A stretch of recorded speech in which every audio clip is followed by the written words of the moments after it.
Oui, donc c'est un petit discours de clôture. Je ne voudrais surtout pas qu'on m'assimile aux candidats qui viennent de passer au cours de cette soirée. Donc bonsoir à tous, nous nous sommes déjà vus tout à l'heure.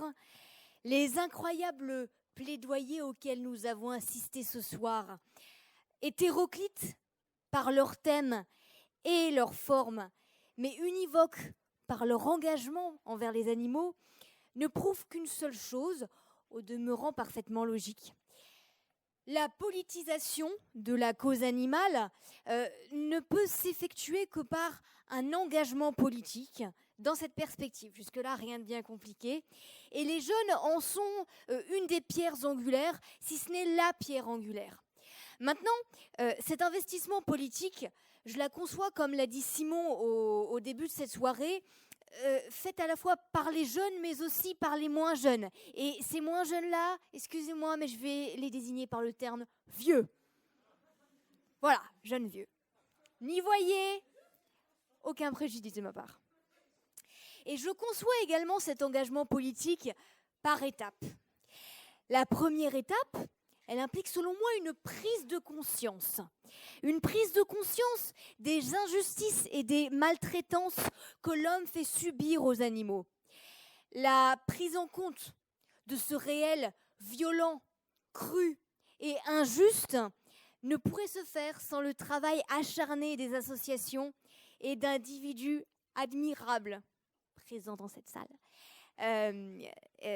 qui rendent visible l'invisible.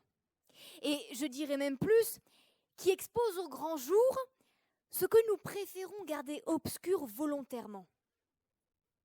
Je conçois ensuite une étape assez simple, le désir de l'action. Cette volonté d'agir, elle s'exprime d'abord individuellement, puis se structure dans une action collective, source de sens et de légitimité. Et c'est précisément lorsqu'il se saisit des moyens d'expression politique dont il dispose, qu'un jeune, qu'un moins jeune, qu'un vieux entre dans le monde incroyable du militantisme. Le militantisme, c'est un univers cosmopolite. Il transcende les générations. Il brouille nos certitudes. Il est un espace en construction permanente. Il fait des anciens les guides des nouveaux, les nouveaux le souffle des anciens. Il mêle des visions divergentes, mais dont les convictions profondes sont similaires. En bref, l'univers du militantisme, c'est un univers à part, grisant, épuisant, addictif. Mais jeunes ou vieux engagés, animalistes, prenons garde.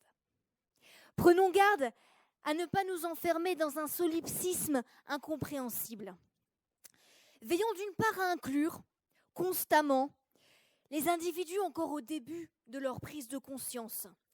Veillons en effet à comprendre leur système de croyance, leur système de pensée, pour en souligner les points de confluence avec l'éthique animale. Surtout, prenons garde à ne pas réduire le champ des possibles pour agir en faveur des autres animaux. D'autres actions, d'autres moyens d'action existent. Ceux-là sont plus relégués dans les sphères du politique, mais je les considère, et je l'assume ce soir, tout aussi significatives. Et comprenez-moi bien, je parle ici de la sensibilisation politique, des stratégies d'influence, oserais-je employer le mot lobby, qui sont des cartes dans nos mains, des opportunités pour faire justice pour les animaux. Jeunes ou vieux engagés, animalistes, usons des règles du jeu employées par les ignorants du bien-être animal. Effectuons le renversement d'une stratégie qui trop longtemps fut la leur. Imitons leurs techniques pour faire porter les intérêts des animaux là où ils comptent le moins. Le travail d'expertise, le travail de conseil, de suggestion auprès des acteurs politiques clés sont des armes que je considère nécessaires pour notre combat, à défaut d'être encore des armes de taille. Jeunes ou vieux engagés, animalistes, prenons garde aussi dans l'élargissement de notre perception morale, de notre conscience morale qui, je pense, nous a tous, que l'on a tous effectué ici, là, dans cette salle. Prenons garde à ne pas réduire notre perspective d'action. La cause animale est un combat à ses débuts dans de nombreuses régions en dehors du monde occidental. N'oublions donc pas de considérer notre impact sur la grande diversité des animaux sauvages, des animaux exotiques, de nous oublier les poissons, les rongeurs. Les actions néfastes de l'homme sur les autres espèces sont malheureusement illimitées et il nous appartient de les identifier. Donc, jeunes ou vieux engagés, animalistes, prenons garde à n'être jamais satisfaits. Veillons à toujours rester curieux, à n'être jamais absolument certains. Évitons ce monstre si séduisant qu'est le dogmatisme. Plutôt, écoutons notre soif de justice, interrogeons le sens de nos actions pour mieux réaffirmer nos objectifs et nos convictions envers la cause animale. Donc vous l'aurez compris, mon discours de clôture est en réalité plutôt un discours d'ouverture.